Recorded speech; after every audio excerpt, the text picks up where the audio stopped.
What's up, guys? Today I'm going to talk to you guys about making like a Birdie Nam Nam going in featuring Skrillex sort of thing. So it's very trappy. It's very this is definitely something that's in a lot of trap and a lot of other EDM genres. It's kind of like that lasery thing. Kind of reminds me of like when everyone was kind of hot on like Harlem Shake. I don't know why, but people were like, "Oh my god, gotta make that laser sound," and that's kind of what I based it off of.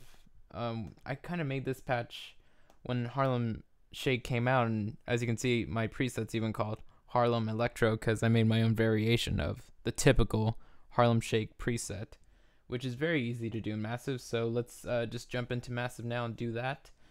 So first thing we got to do is, for you guys at least, go New Sound, and you'll have a blank default preset, so you'll be ready to work. So let's go voicing. Now I have 6 voices to match my 16, so a lot of people might do this sound with 1 to 16, so pretty much like this, and I'll sound like that. Hold on, let me just loop a part that kind of plays the sound. So bringing it up to 6 voices for me just added a lot more, well, unison really. So it sounds like there are more voices, which is pretty much what it is, but it gives it that wider sound. And, you know, it does crazy things that I can't really explain, but it's awesome. So that's why I have it there. So, and then also it's on polyphon, so we can play multiple notes at once. And trigger is on always. I do have pan position on full on, it's in between mono and full invert, so I mean, do that by taste, you know, whatever sounds good to you.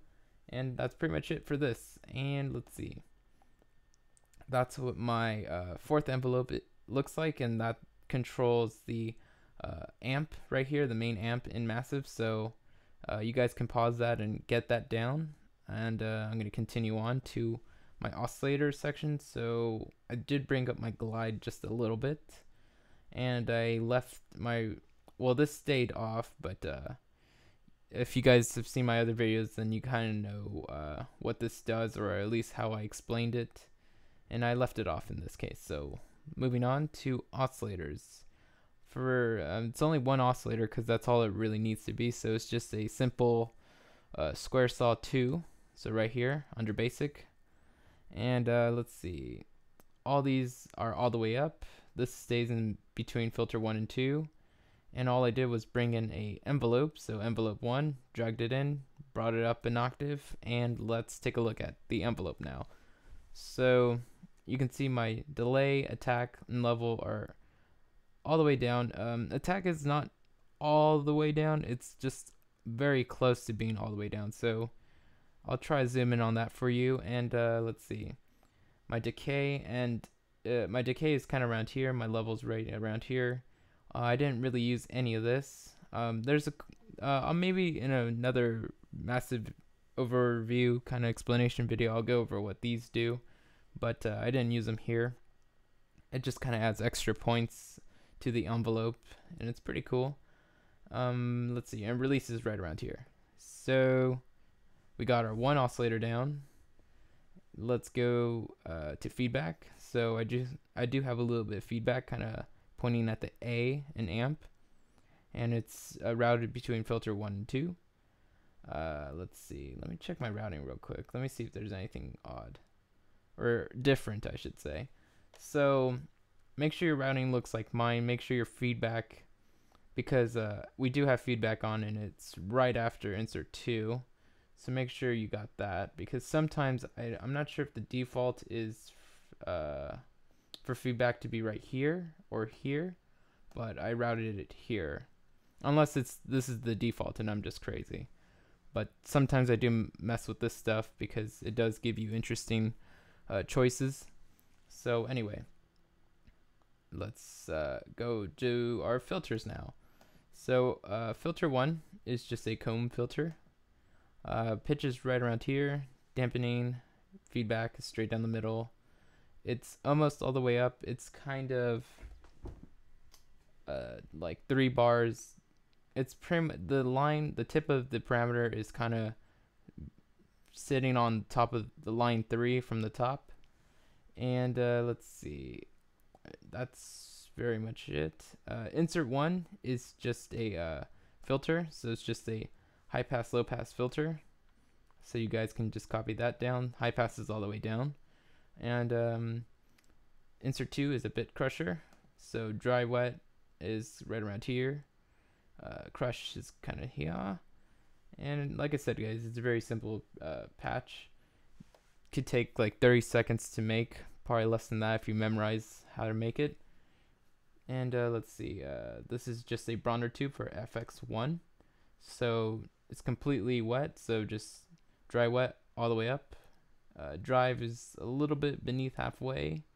And let's go into the reverb, which is probably the most important quality of the sound, or characteristic. I mean, without the reverb, I mean, people might not even recognize the sound. Well, producers will, but the feeling of it to other listeners will think, well, something's missing. So you see what I mean? It just needs that reverb. And so you can see the dry wet's right around here, size is right around here, density and color right down there. And now I'm gonna go click on the EQ, so pause it if you need to. I'm continuing. So now here is our EQ. I boosted the low shelf a bit, as you can see, so right there and there. This is where I selected the frequency right here to boost with this. So low shelf boosted, I selected this frequency around here, boosted that, and the high shelf now is boosted just a tad too. So let's see, we did the inserts, blah blah blah, we did everything. So that's pretty much the sound. And now this is just sidechain compression and regular compression, so you guys just do that to your own taste and whatever. Now the part of it that makes it sound like the Birdy Nam Nam going in Skrillex track. So as you can see, I just threw on an auto filter, which is a stock Ableton filter. You can use any filter and any DAW, so long as you can automate the frequencies that you're cutting off. So as you can see, I'm just filtering out the high frequencies, and I'm just opening up the range of it to go up into the higher frequencies with some automation. So I just clicked here, I pressed Command B to give me my pencil tool. Shit, where'd it go? Pencil tool, where'd it go? No, what the hell? Oh, someone trolled me. Someone changed my preferences. Whatever. So Command B right here. Now my pencil tool right here, and now I just clicked here like so. So I'll demonstrate right here. Just sort of did one of these. So I clicked on the highest frequency and then started playing with it, kind of getting it to ear, and then I just pressed Command B again, and then I just made a slope like that. So that's pretty much the sound that they used in that song, that Birdy Nam Nam song with Skrillex. So it's very easy to make, and it was a request video by someone I know in person, so not through YouTube, and I still got to do a lot of YouTube requests. They sort of build it up on me now, so I gotta still do those. Be patient, you guys. I need more time to get to all of them. So thanks guys for watching.